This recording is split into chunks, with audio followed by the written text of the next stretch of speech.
இப்போ ஒரு சிலர் வந்து வாகனம் வாங்காதீங்கன்ற மாதிரி, உங்க ஜாதகத்துல வந்து வாகன தோஷம் தான் வாங்கக்கூடாதுன்ற மாதிரி இருக்கு, வாங்காதீங்கன்னு சொல்லுவாங்க. அதையும் மீறி வாங்குறப்ப அவங்களுக்கு ஆக்சிடென்ட் ஆகுது, ஏதோ ஒன்று ஆகுது, அப்புறம் தான் அவங்க அதை வாங்குறதையும் நிறுத்துறாங்க. ஸோ அதெல்லாம் எப்படி சார் பார்க்குறது? இவங்களுக்கு தான் வாகனம் ஓட்டக்கூடாதுன்ற மாதிரிலாம் இருக்கும்ல, கண்டம்னு சொல்லுவாங்கல்ல. இந்த 4ஆம் இடத்து அதிபதி எந்த அளவுக்கு பலமாக இருக்கிறோ அந்த அளவுக்கு வாகனம் வாங்கலாம். உங்களுக்கு 4ஆம் இடம் கெட்டு போயிடுச்சு, வாகன அதிபதியான சுக்கிரன் கெட்டு போயிட்டாரு அப்படின்னா உங்களுக்கு வந்து வீடு மனை வாகனம் அமையாது. இப்போ ஒரு சிலர் நகைகள்லாம் வாங்கணும்னா அதுல ஒரு சிலருக்கு ஒத்துக்காதுன்ற மாதிரி சொல்லுவாங்கல்ல சார். தங்கம் வாங்கினே உங்களுக்கு ஒத்துக்காது, டைமண்ட் வாங்கினே உங்களுக்கு ஒத்துக்காது. தங்கம் வந்து எல்லாருக்குமே ஒத்துக்கும், டைமண்ட் மட்டும் தான் எல்லாருக்கும் ஒத்துக்காது. இந்த கோயிலுக்கு போ, இதை பண்ணு, அதை பண்ணு, இதுக்கெல்லாம் முடியல அப்படின்னா சில பந்தரங்கள் இருக்குது, சில வழிபாடுகள் இருக்குது, அதை பண்ணுங்கன்னு சொல்லுவோம். நீங்கள் எந்த புக்கு வேணாலும் எடுத்து பாருங்கள், இந்த கல் போட்டால் மாறும்னு எங்கேயுமே போட்டு இல்லை. அப்படி பார்த்தா எல்லாருமே ஒரு ரெஜிஸ்டர் கல்லை போட்டு எல்லாருமே வாழ்க்கை மாற்றிடலாங்க.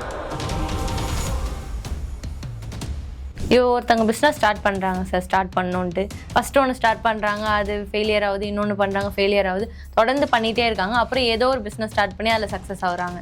ஸோ இத்தனை அந்த தடங்களுக்கு அப்புறம் தான் அவங்க சக்ஸஸ் ஆகுறாங்கன்னா, அப்போ ஜாதகத்தை பார்த்தா நீங்கள் இதை பண்ணுங்க, நீங்கள் இதை பண்ணாலே போதும் ஃபஸ்ட் இதுலேயே இது சக்ஸஸ் ஆகிடுவாங்களா சார்? அப்படி கிடையாது. ஜாதகத்தில் என்ன சொல்லுதுன்னா 10ஆம் இடம் வந்து கர்மஸ்தானம். 10ஆம் இடம் உங்களுக்கு எந்த அளவுக்கு ஸ்ட்ராங்காக இருக்கும், 10ஆம் இடத்து அதிபதி எந்த அளவுக்கு ஸ்ட்ராங்காக இருக்கிறோம், தொழில்காரகன் அப்படி சொல்லக்கூடிய சனி எந்த அளவுக்கு ஸ்ட்ராங்காக இருக்காரோ அந்த அளவுக்கு உங்களுக்கு வந்து தொழில் நல்லா அமையும்.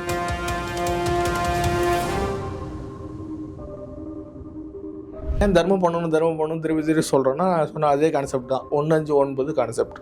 இங்கே தர்மம் பண்ணால் பூர்வ புண்ணியம் ஆக்டிவேட் ஆகும். பூர்வ புண்ணியம் ஆக்டிவேட் ஆனால் உங்கள் லக்னம் வேலை செய்யும். லக்னம் வேலை செஞ்சால் நீங்கள் நல்லா இருப்பீங்க, உங்கள் குழந்தைங்க நல்லா இருப்பாங்க, உங்கள் குடும்பமே நல்லா இருக்கும். ஸோ அன்னதானம் எந்த அளவுக்கு நீங்கள் பண்ணுறீங்களோ அந்த அளவுக்கு உங்கள் லைஃப் நல்லாயிருக்கும். தயவு செஞ்சு அன்னதானம் பண்ணுங்கள், உங்களுக்கு முடிஞ்ச அளவுக்கு பண்ணுங்கள். நீங்கள் 100 பேருக்கு வாங்கி கொடுங்க, 1000 பேருக்கு வாங்கி கொடுங்கிறது அப்புறப்பட்ட விஷயம். அட்லீஸ்ட் ஒருத்தருக்காவது அன்னதானம் பண்ணுங்கள், லைஃப் நல்லாயிருக்கும்.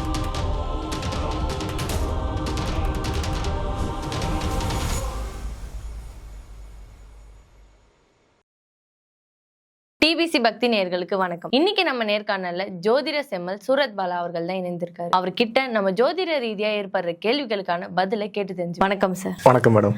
இப்போ ஒரு சிலர் வந்து வாகனம் வாங்காதீங்கன்ற மாதிரி, உங்க ஜாதகத்துல வந்து வாகன தோஷம் தான் வாங்கக்கூடாதுன்ற மாதிரி இருக்கு, வாங்காதீங்கன்னு சொல்லுவாங்க. அதையும் மீறி வாங்குறப்ப அவங்களுக்கு ஆக்சிடென்ட் ஆகுது, ஏதோ ஒன்று ஆகுது, அப்புறம் தான் அவங்க அதை வாங்குறதையும் நிறுத்துறாங்க. ஸோ அதெல்லாம் எப்படி சார் பாக்குறது? இவங்களுக்கு வாகனம் வாங்குறதுக்கான அதான் வாகனம் ஓட்டக்கூடாதுன்ற மாதிரிலாம் இருக்கும்ல, கண்டம்னு சொல்லுவாங்கல்ல. ரொம்ப சரியா சொன்னீங்க. அதாவது 4ஆம் இடத்து அதிபதி, 4ஆம் இடம் வீடு மனை வாகனம். இந்த 4ஆம் இடத்து அதிபதி எந்த அளவுக்கு பலமா இருக்கிறோ அந்த அளவுக்கு வாகனம் வாங்கலாம். உங்களுக்கு 4ஆம் இடம் கெட்டு போயிடுச்சு, வாகன அதிபதியான சுக்கிரன் கெட்டு போயிட்டாரு அப்படின்னா உங்களுக்கு வந்து வீடு மனை வாகனம் அமையாது. அப்படியே அமைஞ்சாலும் அது ஏதாவது வேலை கொடுத்துக்கிட்டே இருக்கும். சில பேருக்கு பார்த்தீங்கன்னா வண்டி எடுத்தாலே ஏதாச்சும் ஒன்று ரிப்பேர் ஆகிட்டே இருக்கும். அந்த மாதிரி இருக்கிறவங்களுக்கு நாங்கள் சொல்லுவோம் வண்டி வாங்காதீங்க அப்படின்னு சொல்லுவோம், ஆனால் கேட்க மாட்டாங்க. அவங்க கேட்டால் லைஃப் நல்லா இருக்கும். அந்த மாதிரி இருக்கிறவங்க என்ன பண்ணலாம்னா செகண்ட்ஸில் வாங்கி வண்டி ஓட்டலாம். ஃபஸ்ட்டு ஃப்ரெஷ் வண்டியாக வாங்காமல் செகண்ட்ஸில் வாங்கினா அவங்க லைஃப் நல்லா இருக்கும். வீடு அதுவும் அதே மாதிரி தான். ஆல்ரெடி ஒருத்தவங்க வாழ்ந்த வீடை வாங்கிக்கலாம், பழைய வீட்டை வாங்குறது அது வந்து தோஷத்துக்கு நிவர்த்தி சொல்கிறேன். இப்போ ஒரு சிலர் நகைகள்லாம் வாங்கணும்னா அதுல ஒரு சிலருக்கு ஒத்துக்காதுன்ற மாதிரி சொல்லுவாங்கல்ல சார். தங்கம் வாங்கினே உங்களுக்கு ஒத்துக்காது, டைமண்ட் வாங்கினே உங்களுக்கு ஒத்துக்காது. தங்கம் வந்து எல்லாருக்குமே ஒத்துக்கும், டைமண்ட் மட்டும் தான் எல்லாருக்கும் ஒத்துக்காது. அது எப்படி சார் அது சொல்றாங்க? அது ஏன் டைமண்ட் ஒத்துக்காதுன்னா, டைமண்ட் வந்து சுக்கிரன் வந்து எல்லாருக்கும் நல்லது பண்ணணுங்கிற அவசியம் கிடையாது. ஒரு சில பேருக்கு கெட்டது பண்ணும், ஒரு சில பேர் நல்லது பண்ணும். 1,00,000 பேர் பிறக்கிறாங்கன்னா அதுல வெறும் 1000 பேருக்கு தான் டைமண்ட் ஒத்துக்கும், பாக்கி 99,000 பேருக்கு டைமண்ட் ஒத்துக்காது. ஸோ நான் வந்து என்னோட சஜஷன் வந்து யாருக்குன்னா டைமண்டை சஜஸ்ட் பண்றது இல்லை, வேண்டாம்னு சொல்லிட்டு இருக்கேன். ஏன்னா நான் கேள்விப்பட்டிருக்கேன், டைமண்ட் போட்டதுக்கு அப்புறம் நிறைய இழந்திருக்காங்க நிறைய பேர். அதுதான் சார் எனக்கு புரியல. அது எனக்கு தெரிஞ்சு ஒரு பொண்ணுக்கு வந்து டைமண்ட் வாங்கி ரிங்கு போட்டா உடனே அவங்களுக்கு உடம்பு சரியில்லாம போகாது, அவங்க ஹஸ்பண்டுக்கு உடம்பு சரியில்லாம போயிடும். அது எதனால சார்? அது அந்த பொண்ணுக்கு வந்து ஜாதகத்துல 7ஆம் இடத்து வந்து சுக்கிரன், சோ கணவனை பாதிக்குது. அப்ப சுக்கிரன் இருந்தா டைமண்ட் அவாய்ட். ஆமா, சுக்கிரன் பலமா இல்ல பலவீனமா இருக்கு அப்படின்னா டைமண்ட் வந்து நம்ம வந்து அவாய்ட் பண்றது நல்லது. ஸோ யாருக்கு பலமா இருக்கும்னா லட்சத்துல ஒருத்தருக்கு தான் நல்லா இருக்கும். ஸோ டைமண்ட் வந்து ரொம்ப ரொம்ப ரேர் நல்லா இருக்கிறது. அதே மாதிரி இந்த கலர்ல கல்லெல்லாம் ஜாதகம் பார்த்து போடுறாங்களே, அதை நான் சஜஸ்ட் பண்றது இல்லை மேடம். அது எதனால சார் அப்படி போட்டா? அது நான் என்ன சொல்றேன்னா, நம்பிக்கை இருக்கிறவங்க போட்டுக்கிட்டோம், அவ்வளவுதான். ஆனா அது எதுவுமே அதெல்லாம் ஒண்ணுமே கிடையாது. நீங்க ஒரு அதிர்ஷ்ட கல் போட்டா அவங்க வாழ்க்கை மாறிடும் அப்படின்னு நான் சொல்ல மாட்டேன். ஏன்னா அதை நம்புறாங்க சார். நம்புறவங்க இருக்காங்க மேடம், நம்புறவங்க நிறைய பேர் இருக்காங்க. அதாவது உலகத்துல எது சொன்னாலும் நம்புறவங்க இருக்காங்க. நான் என்ன சொல்றேன்னா, எப்பொருள் யார் யார் வைக்கேற்பினும் அப்பொருள் மெய்ப்பொருள் காண்பது அறிவு. நானே சொன்னாலும் அதுல உண்மை இருக்கான்னு சொல்லி நீங்க ஆராய்ச்சி பண்ணி பாத்தீங்கன்னா, உண்மை இருந்தாதான் ஒரு விஷயம் ஜெயிக்கும். எவ்வளவு பெரிய திறமசாலியா இருந்தாலும் அவர் சொல்றதுல கொஞ்சமா உண்மை இருந்தா அது நின்று பேசும். நான் என்ன சொல்றேன்னா, நான் சொல்றத நம்பாதீங்க. நீங்க இந்த அதிர்ஷ்டக்கல்லை வாங்கி போடுங்க. போட்டதுக்கு அப்புறம் உங்களுக்கு ஏதாவது கெட்டது நடந்துச்சுன்னா அப்புறமா என்கிட்ட வாங்க, அப்போ உங்களுக்கே தெரியும் சொல்லுவோம். நிறைய பேர் சொல்லுவாங்க, என்ன ஜோசியர் நீங்க ஒரு அதிர்ஷ்டங்கள் கூட சொல்ல மாட்டேங்கிறீங்க அப்படின்னா, அப்படி இல்லைம்மா, அதிர்ஷ்டங்களால இங்கே எதுவும் மாறாது. இந்த கல் வாங்கி போடுங்க, அதை பண்ணுங்க இதை பண்ணுங்க சொல்கிற ஆள் நான் கிடையாது. என்னோட கான்செப்ட் கோயிலுக்கு போ, சாமி கும்பிடு, பசியோடு இருக்கிறவங்களுக்கு சாப்பாடு வாங்கி போடு, தாகமாக இருக்கிறவங்களுக்கு தண்ணி கொடு, நீர்மோர் கொடு, அவ்வளோதான் நம்ம கான்செப்ட். இதை தவிர வேறு எதுவும் நம்ம சொல்கிறதில்ல, சஜஷன் பண்ணுறதில்ல. ஏன்னா என்னோட பேரே ப்ராக்டிக்கல் ஜோசியர் தான். ப்ராக்டிக்கலாக பலன் சொல்லுவார், இல்லாத ஒன்று சொல்ல மாட்டார். அதாவது நடைமுறைக்கு ஒத்து வராத ஒன்று நம்ம சொல்ல மாட்டோம். இதை செஞ்சால் அவன் வாழ்க்கை மாறிடும்னு நான் யாருக்குமே சொன்னது கிடையாது. இந்த கோயிலுக்கு போ, இதை பண்ணு அதை பண்ணு, இதுக்கெல்லாம் முடியல அப்படின்னா சில மந்திரங்கள் இருக்குது, சில வழிபாடுகள் இருக்குது, அதை பண்ணுங்கன்னு சொல்லுவோம். அதாவது அது எக்ஸ்ட்ரீம் லெவலுக்கு போனால் தான் கடைசி கட்டமாக சில சஜஷன் கொடுப்போமே தவிர இதனால் இது மாறிடும்னு எந்த ஒரு இடத்துலையும் சொல்லப்பட்டில்லை. நீங்கள் எந்த புக்கை வேணாலும் எடுத்து பாருங்கள், இந்த கல் போட்டால் மாறும்னு எங்கேயுமே போட்டு இல்லை. அப்படி பார்த்தா எல்லாருமே ஒரு ரெஜிஸ்டர் கல்லை போட்டுட்டு எல்லாருமே வாழ்க்கை மாற்றிடலாமல். இப்போ நான் கூட ஒரு மோதிரத்தை வாங்கி போட்டுட்டு நான் சிஎம் ஆகணும்னு சொல்லிட்டு உட்காந்துருக்கலாமே. சும்மா விளையாட்டுக்காக தான் சொல்கிறேன், சீரியஸாக சொல்லலை. இப்போ ஒரு கல் போட்டால் அவங்க வாழ்க்கை மாறிடும்னா எல்லா ஜோசியருமே வந்து பெரிய ஆளை இல்லாமல், எல்லா ஜோசியரும் ஆளுக்கு 10 கையிலையும் 10 வரலையும் மோதிரம் போட்டுட்டு பெரிய ஆளை இல்லாமல் அப்படி கிடையாது. அவங்க நேரம் நல்லா இருக்குது, அவங்க மோதிரம் வாங்கி போட்டிருக்காங்க. நேரம் நல்லா இல்லை, நம்ம சும்மா இருக்கும், அவ்வளோதான். நான் என்ன சொல்கிறேன்னா, மோதிரத்தால் இங்கே வாழ்க்கை மாறல, அவங்க வாழ்க்கை மாறினுச்சு, அதுக்கப்புறம் தான் மோதிரம் வாங்கி போட்டிருக்காங்க. இப்போ நான் காமெடிக்காக ஒரு கஸ்டமருக்கு எனக்கு சண்டே வந்துடுச்சு, என்ன அதிர்ஷ்ட கலை சொல்ல மாட்டேங்கன்னு, பிரச்சனை என்ன அப்படின்னு கேட்டேன். என் பிரச்சனையே 2 லட்ச ரூபா தான் அப்படின்னாரு. அந்த கல்லோட விலையே, அந்த வைரத்தோட விலையே 2 லட்சம். அதை வாங்கி போடுன்னு சொன்னால் மேற்கொண்டு 2 லட்சம் செலவாகும். மொத்தம் 4 லட்சம் பிரச்சனை ஆகிடுமே. இப்போ பிரச்சனை ஆல்ரெடி உனக்கு 2 லட்சம் தான் பிரச்சனை. 2 லட்ச ரூபா இருந்தால் அந்த பிரச்சனை 2 லட்ச ரூபா கடன் இருக்குது மேடம். உனக்கு கடனுக்கான அதிபதி சுக்கிரனா இருக்காரு. சுக்கிரனுக்கான கல்லை வாங்கி போடுனா இன்னொரு 2 லட்சம் செலவு பண்ணி மோதிரம் வாங்கி போட்டுருவேன். போட்டதுக்கு அப்புறம் 4 லட்சம் கடனாக தான் இருக்குமே தவிர கடன் அடையாது. மேற்கொண்டு இந்த 4 லட்சத்துக்கு நீங்கள் வந்து அதுக்கு நீங்கள் எப்படி சரி பண்ணுறதுன்னு உட்காந்து யோசிச்சுட்டு இருக்கணும். ஸோ ஏன்னா புரியறதுக்காக சொல்கிறேன், இந்த கல் வாங்கி போட்டதால வாழ்க்கை மாறும்னு யாருமே சொல்ல மாட்டாங்க. அப்படி சொல்கிறது தப்பு. புரியுது. அதே மாதிரி புது வீடு கட்டினாதான் இந்த வாசல் சரி அதான் கரெக்டாக வைக்கணும், இதெல்லாம் பார்த்து வைப்பாங்க. இப்போ வாடகை வீடு இருக்கு, நிறைய பேர் வாடகை வீடு தான் போகிறாங்க. இப்போ அந்த வீடு போய் அந்த இடத்துல அவங்க பசங்களுக்கோ இல்லை யாருக்கோ உடம்பு சரியில்லாமல் தொடர்ந்து ஆகிட்டே இருக்குன்னா அது எதனால சார்? அதுக்கு தான் ஜாதகப்படி வாடகை வீட்டுக்கு நீங்கள் போனாலும் அதிர்ஷ்டமான தசை பார்த்து போகணும். உங்கள் ஜாதகத்துக்கு எது அதிர்ஷ்டமான தசையோ அந்த தசை பார்த்து வீட்டுக்கு போனீங்கன்னா உங்களுக்கு எதுவும் பண்ணாது. அதுக்கு ஆப்போசிட்டாக இருக்கிற வீட்டுக்கு நீங்கள் போகும்போது உடம்பு சரியில்லாமல் போகுது. அது உண்மைதான். நீங்கள் வாடகை வீட்டுக்கும் வாஸ்து பார்க்கணும். வாஸ்துனா திசை பார்க்கணும். என்ன திசை பார்த்து வீட்டுக்கு போகலாம், எந்த வீட்டுக்கு போனால் நல்லா இருக்கும் அப்படி சொல்லி நீங்கள் பார்க்கும்போது அது கண்டிப்பாக உங்களுக்கு பாசிட்டிவான பலன்கள் கொடுக்கும். ஏன்னா இப்போ நிறைய பேர் வந்து இதுலலாம் நம்புறாங்கன்னா பீரோவை வந்து கரெக்டாக இங்கே தான் வைக்கணும், ஏன்னா எனக்கு இங்கே வச்சாதான் எனக்கு பணம் சேர்ந்துட்டே இருக்கும் அப்படின்னு யோசிப்பாங்க. வாசல் இப்படி வச்சாதான் எனக்கு நல்லது நடக்கும். அதெல்லாம் உண்மைதான். இதுக்கும் ஜாதகத்துக்கும் எப்படி சார் இதெல்லாம் இருக்கிறதுனால தான் உங்களுக்கு இப்படி இந்த தசை? அவங்க நம்புறது எல்லாமே உண்மைதான். அது உண்மையாக தான் நடக்குது, அதுல எதுவும் போய் இல்லை. பீரோ நீங்க எந்த திசை பார்த்து வைக்கிறீங்களோ அதுக்கேற்ற மாதிரி பணம் வரும். உண்மைதான். அது ஜாதகத்துல மாறும், ஜாதகத்துல இருக்குது. அதுக்கான திசை இது மட்டும் தான். நாங்க தனிப்பட்ட ஜாதகம் பார்க்கும்போது பார்த்து சொல்லியிருக்கோம், இந்த மாதிரி வைங்க உங்களுக்கு பணம் வரும்னு சொல்லியிருக்கோம். வச்சிருக்காங்க, பணம் வந்திருக்கு. ஸோ பணம் வரும்னா நல்லா புரிஞ்சுங்க, பணத்துல இருந்து கொட்டாது, நம்ம உழைப்புக்கான வாய்ப்பு. இப்ப ஒருத்தருக்கு பணம் வருதுன்னா எப்படி வரும்? ஒரு வேலைக்கு போவாரு, அதுக்கான வாய்ப்பு கிடைக்கும், வருமானம் வரும். ஸோ உங்களுக்கு ஒரு நல்ல வாய்ப்புகள் கிடைக்கும். நீங்க நல்லா நாம வச்சுக்கிங்க, உங்களுக்கு எப்போ நல்ல வாய்ப்புகள் கிடைக்குதோ அப்போதான் உங்க லைஃப் மாறும். எல்லாருக்கும் நல்ல வாய்ப்புகள் கிடைக்கிறது இல்லை. இங்கே வாய்ப்பு கிடைச்சவன் தான் பெரிய ஆளாக இருக்கான், வாய்ப்பு கிடைக்காதவங்க கடைசி வரைக்கும் கஷ்டப்பட்டுட்டே இருக்காங்க. அதனால தான் என்னோட குருநாதர் அடிக்கடி சொல்லுவார், யாருக்கு நேரம் நல்லா இருக்கோ அவங்களுக்கு வாய்ப்புகள் தானே தேடி வரும். நமக்கு நேரம் நல்லா இல்லைன்னா வாய்ப்புகளை நம்ம தேடி போகணும். நீங்கள் வாய்ப்புகளை தேடி போகாமல் எனக்கு நேரம் சரியில்லை எனக்கு நேரம் சரியில்லைன்னு சொல்லிகிட்டே இருந்தால் அதுக்கு கடவுள் மேலே தப்பு கிடையாது. நீங்கள் முயற்சி பண்ணலை, நீங்கள் அதுக்கான எந்த ஸ்டெப்பும் எடுக்காமல் எல்லா பழையும் தூக்கி கடவுள் மேலே தூக்கி போட்டு எல்லாத்தையும் அவர் தான் பண்ணாரு சொல்லுவாங்களே, எனக்கு எதுவும் தெரியாது எல்லாம் அவன் தான் பண்ணான் அப்படின்ட்டு அவர் மேலே தூக்கி போட்டுறது. நம்ம எதுவுமே பண்ணாமல் சும்மா உட்காந்துட்டு அச்சிச்சோ எனக்கு நேரம் சரியில்லைன்னா அதுக்கு அவர் என்ன பண்ணுவார்? ஸோ உங்களுக்கு நேரம் நல்லா இருந்தால் வாய்ப்புகள் உங்களை தேடி வரும். நேரம் சரியில்லைன்னா தயவு செஞ்சு நீங்கள் தான் வாய்ப்புகளை தேடி போகணும். நல்ல வாய்ப்புகள் கிடைச்சா உங்கள் வாழ்க்கை கண்டிப்பாக மாறும். இதுதான் விஷயம். ஒருத்தவங்க பிஸ்னஸ் ஸ்டார்ட் பண்ணுறாங்க சார், ஸ்டார்ட் பண்ணணுன்ட்டு ஃபஸ்ட்டு ஒன்று ஸ்டார்ட் பண்ணுறாங்க, அது ஃபெயிலியர் ஆகுது, இன்னொன்று பண்ணுறாங்க ஃபெயிலியர் ஆகுது, தொடர்ந்து பண்ணிகிட்டே இருக்காங்க. அப்புறம் ஏதோ ஒரு பிஸ்னஸ் ஸ்டார்ட் பண்ணி அதில் சக்ஸஸ் ஆகுறாங்க. ஸோ இத்தனை அந்த தடங்களுக்கு அப்புறம் தான் அவங்க சக்ஸஸ் ஆகுறாங்கன்னா அப்போ ஜாதகத்தை பார்த்தா நீங்கள் இதை பண்ணுங்க, நீங்கள் இதை பண்ணாலே போதும் ஃபஸ்ட் இதுலேயே சக்ஸஸ் ஆகிடுவாங்களா சார்? அப்படி கிடையாது. ஜாதகத்தில் என்ன சொல்லுதுன்னா 10ஆம் இடம் வந்து கர்மஸ்தானம். 10ஆம் இடம் உங்களுக்கு எந்த அளவுக்கு ஸ்ட்ராங்காக இருக்கோ, 10ஆம் இடத்து அதிபதி எந்த அளவுக்கு ஸ்ட்ராங்காக இருக்காரோ, தொழில்காரகன் அப்படின்னு சொல்லக்கூடிய சனி எந்த அளவுக்கு ஸ்ட்ராங்காக இருக்காரோ அந்த அளவுக்கு உங்களுக்கு வந்து தொழில் நல்லா அமையும். தொழிலில் நீங்கள் வெற்றி பெறணும்னா 10ஆம் இடம், 10ஆம் இடத்து அதிபதி சனி, இந்த 3 பேரும் ஸ்ட்ராங்காக இருந்தால் நீங்கள் தொழில் பண்ணலாம். 3 பேரும் ஸ்ட்ராங்காக இல்லை அப்படிங்கிற பட்சத்துக்கு நீங்கள் எவ்வளோதான் முயற்சி பண்ணாலும் தொழிலில் வெற்றி பெற முடியாது.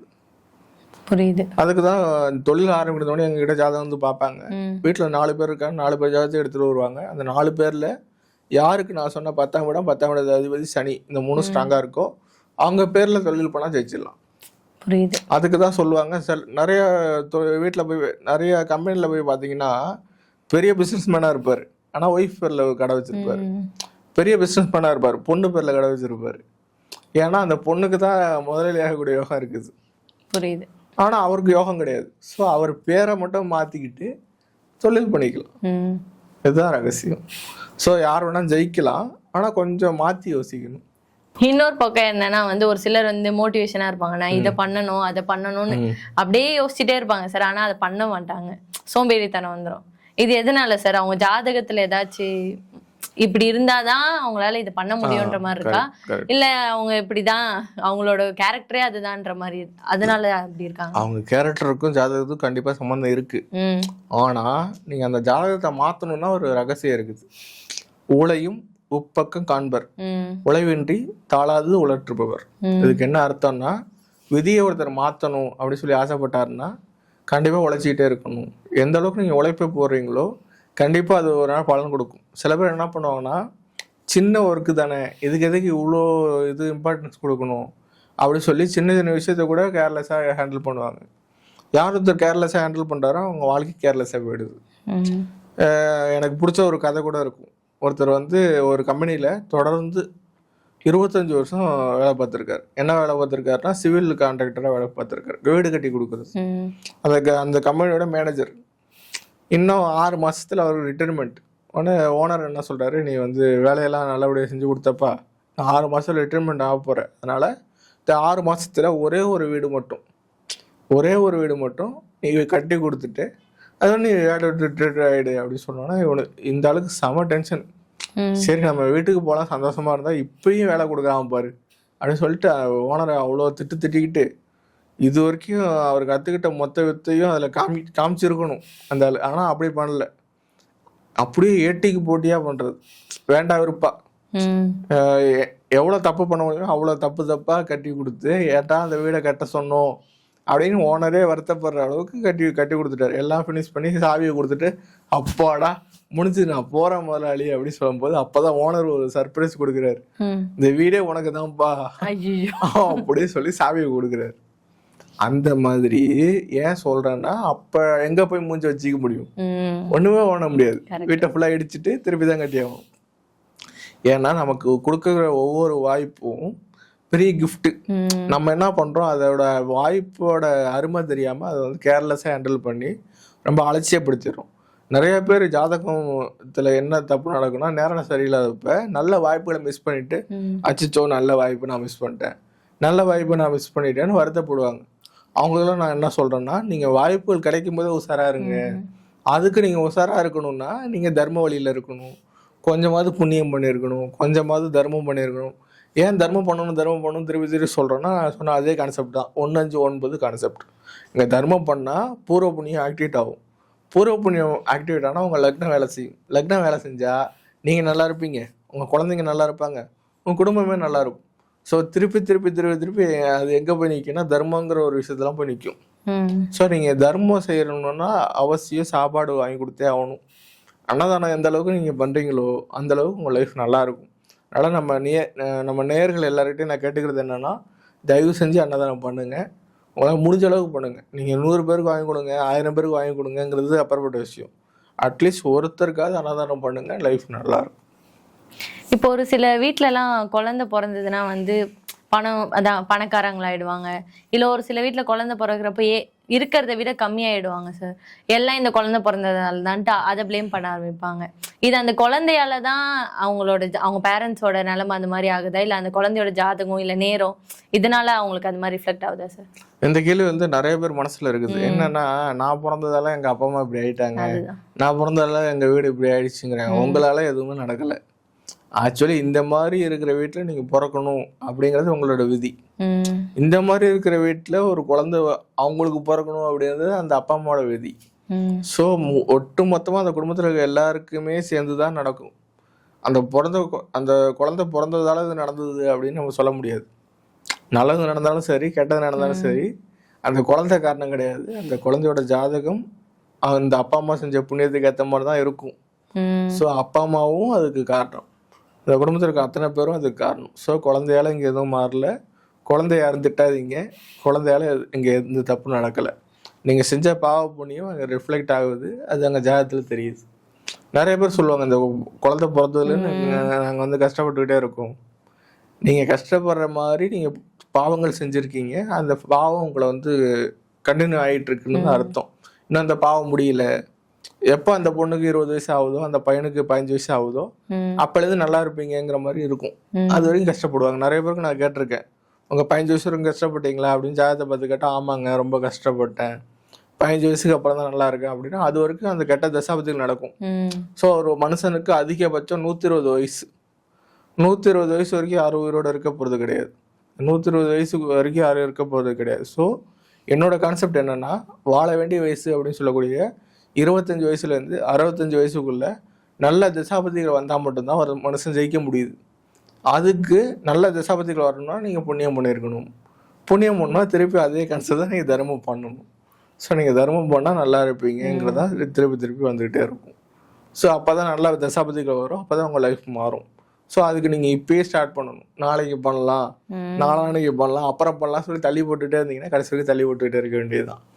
இப்போ ஒரு வீட்டில் ஒரு பெண் குழந்தை இருக்குன்னா கொஞ்ச நாள் கஷ்டப்பட்டிருப்பாங்க, அப்புறம் அந்த பொண்ணு பெரிய பொண்ணானதுக்கு அப்புறம் நல்லா ஆவாங்க. அந்த பீரியட் ஆஃப் டைம் வந்து அந்த பொண்ணோட ஜாதகம் மாறுமா சார்? அதாவது அந்த பொண்ணுக்கு நல்ல தசாபதிகள் வரும். அந்த தசாபதிகள் வரும்போது அந்த வாழ்க்கை மாறும். சில பேர் சாதாரண ஆளா இருப்பாங்க, ஒண்ணுமே அதாவது சொல்லணும்னா எதுவுமே இல்லாம ஒரு லோயர் மிடில் கிளாஸ்ன்னு சொல்றோம்ல, அதாவது ரொம்ப கஷ்டப்பட்டு இருப்பாங்க. பார்த்தீங்கன்னா சட்டுன்னு ஒரு வருஷத்துக்குள்ள அவங்க வாழ்க்கை டோட்டலாக மாறிடும். அது காரணம் வந்து அந்த தசாப்தி மாறும்போது அவங்க வாழ்க்கை டோட்டலாக மாறும். நல்ல மனிதர்களை சந்திப்பாங்க, நல்ல வாய்ப்புகள் கிடைக்கும், அடுத்தடுத்து எல்லாமே அவங்களுக்கு நல்லதாக நடக்க ஆரம்பிச்சிடும். அதுதான் காரணம். ஸோ தசாபதி மாறும்போது அவங்க லைஃப் கண்டிப்பாக மாறும். எல்லாருக்குமே அந்த தசாபதி, அதாவது நல்ல நேரங்கிறது இந்த தசாபதி தான். தசாபதி வர வரைக்கும் நம்ம வெயிட் பண்ணணும். இந்த பெண்களுக்கான கிரகங்கள்லாம் என்னென்ன சார்? பெண்களுக்கான கிரகங்கள் வந்து சுக்கிரன், சந்திரன் மற்றும் சுக்கிரன் சந்திரன் முக்கியமாக பெண்களுக்கான கிரகங்கள். மற்ற கிரகம் எல்லாமே அழி கிரகம், ஆண் கிரகம் சொல்லி வரும்.